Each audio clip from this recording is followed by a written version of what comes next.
What's going on, guys? It's Jimmy here. First off, I want to say happy Memorial Day weekend to everybody, and thank you to everybody that has served the United States, served our country here, and thank you to everybody that has paid the ultimate sacrifice for our country and to their families. Thank you for everybody that serves our country here, either in the military, in law enforcement, or in other ways here.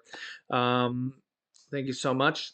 So, we got some big updates available here for you guys. We'll start here with the debt ceiling. There's some big updates on this. Even though Congress is out of town, they're still working on this. We'll start here with Kevin McCarthy, the House Speaker, as they have been working. They have to keep working on this. So, take a listen to what he has to say here. Where do things stand, sir? I thought we made progress last night. We got to make more progress now. I've already met with Garrett this morning. We met through doing a bike ride this morning. But going through, let me finish my comments and I'll take questions. Seriously, think about the weekend we're in, and especially the drive we went through at different memorials. We're a Memorial Day weekend. We think of all the men and women who gave the ultimate sacrifice for this country. This is a time here that we can reflect on the freedom they gave us. We should work just as hard from the aspect to get this right. It's worthy of the American people, worthy of the sacrifices they made. We've got to change the trajectory. I mean, it's really coming down to one thing. This has been about spending. The Democrats have never wanted to stop the amount of spending that they're going. They want to just keep adding and adding and adding. I do not think it's right that you borrow money from China to pay people to stay home that are able-bodied with no dependents on the couch. That is not the American way. That is not what we believe. And I'm going to work as hard as we can to try to get this done, to get more progress today and finish the job. I'm a total optimist. Look, think about how we started this whole point. I sat with the president on February 1st. You want to know if I'm an optimist or not? He said he wouldn't even meet with me. We wouldn't even negotiate. It took us 97 days till we even could start. It took us another 2 weeks till we ever could get into the room.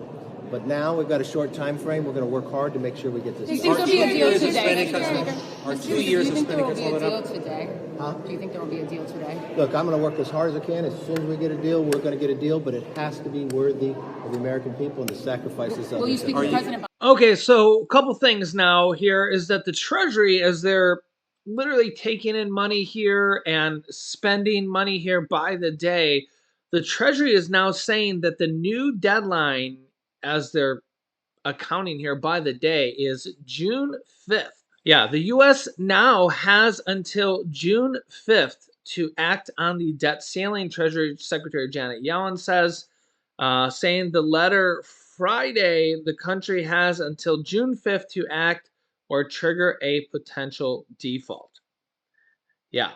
And the White House says that the GOP, the Republicans, are getting very close to a budget and a debt limit deal. Kevin McCarthy says they want to have 3 days to look it over here. So, again, it's still very tight. Still very tight. They don't actually have everything finalized. Here's another excerpt of what Kevin McCarthy had to say. Take a listen here. Closer to an agreement now than I did a long time before, because I see progress. But listen, this is not easy in any shape or form, but that doesn't back us away from it. We never agreed to anything until everything's agreed to. Are you confident you can get your full conference behind this deal? Do you ever think you're going to get every single member to vote for it? I didn't get every single member to vote for the first one. I didn't get every single member to vote for me for speaker. So I think you're raising the bar. What about the majority? The majority. I don't think. Can you meet this in June? So that is kind of be the next trick here, is that McCarthy and Biden and maybe a couple of the other heads here of the parties are negotiating this and agreeing to this, but then they have to actually take this back to their parties, the Democratic and Republican Party, and get them to agree on it and vote on it. And there'll probably be some pushback from the more extremisms of each party.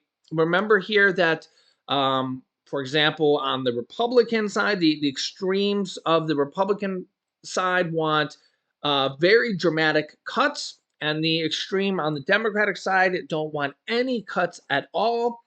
So we're probably going to see some people whining and crying from each side, and maybe not even voting for it on each side. But they don't need every single vote. Okay. So will there be enough votes ultimately at the end of the day? As long as there's not a massive fallout, if they come to an agreement and a deal, first of all, then they got to get enough people on each side to agree to it and vote on it and say yes.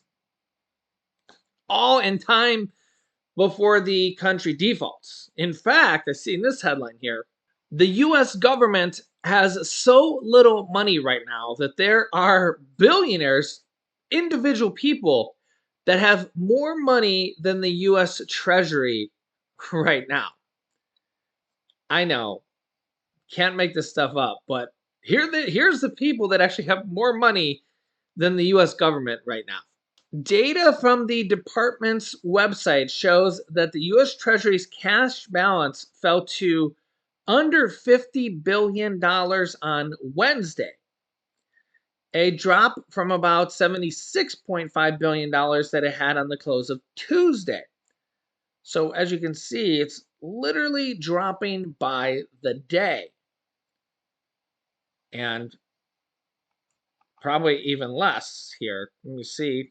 It hasn't been updated since the 25th, which is Thursday. It's still the 49 billion dollars. So yeah, there's actually 24 individuals with more money than the U.S. Treasury right now. Amazon founder Jeff Bezos and Elon Musk, uh, SpaceX and Tesla founder, and now owner of Twitter. Bill Gates, who's worth still $125 billion after he has given away a lot of it to charities and stuff. A lot, 24 different people, 24 different people here. Google co-founder Larry Page, $112 billion. Berkshire Hathaway CEO Warren Buffett, $111 billion. Google co-founder Sergey Brin, Mark Zuckerberg, $92 billion. Wow, it's just unbelievable, right? The three Walmart heiresses, all worth around $65 billion each. That's $180 billion between the three of them. Wow. The Mars Candy heiress worth $61 billion. Oh, and another Mars heiress, John Mars, $61 billion. Wow. Yeah, you can see several of them here. Michael Dell. Yeah, lots of them. Wouldn't it be nice? Wouldn't it be nice? Who knows? Maybe they'll have to call in a favor and ask for a few $1 billion from some of their billionaire friends here, right? Say, hey, it's the U.S. Treasury. Can we borrow a few $1 billion here? You know, just for the weekend, just for just friend to friend here. Hey, Musk or Jeff Bezos, can we borrow $10 billion just for a few days? Pretty please. So let me know your thoughts here. I'll keep you up to date here. If you haven't yet, make sure to subscribe down below. Click the bell icon, and I'll keep you up to date here. If you haven't subscribed yet, make sure to do so. It's completely free. Yeah, thanks for liking and sharing these videos. Here's some videos you should watch next. Congress passes two major bills before leaving town, and 99% of Americans were not expecting this here in this video. So click on one of those videos next. Thanks for watching, guys, and I'll see you in the next video.